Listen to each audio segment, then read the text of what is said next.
बिस्मिल्लाहिर्रहमानिर्रहीम। अस्सलाम वालेकुम व्यूअर्स। आज हम बनाएंगे छोटे मटर वाले चावल। बहुत ही मज़े के बनते हैं और बहुत ही आसान है, आप देख सकते हैं। तो आइए मैं आपको बना के दिखाता हूँ।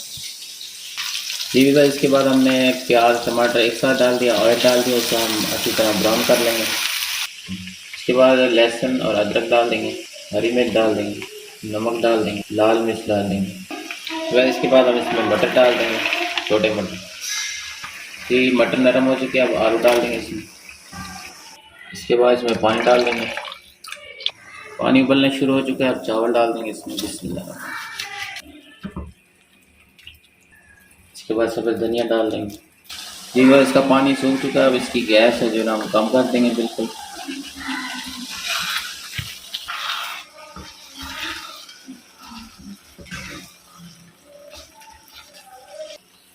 तो इसे हम 15 मिनट के लिए छोड़ देंगे, ऊपर ढक्कन ढक देंगे। जी बस 15 मिनट हो चुके हैं। जी भी बस अल्हम्दुलिल्लाह बड़े ही मज़े के छोटे मटर और आलू वाले चावल बना के दिखाए हैं। बड़े ही मज़े का पुलाव बना है अल्हम्दुलिल्लाह। अब देख सकते हैं व्यूअर्स, वीडियो अच्छी लगी है तो इसे लाइक और शेयर ज़रूर कीजिएगा। चैनल पर न्यू है तो चैनल को सब्सक्राइब कीजिएगा। मिलते हैं नेक्स्ट वीडियो के साथ, दुआ में याद रखिएगा। अल्लाह हाफिज़।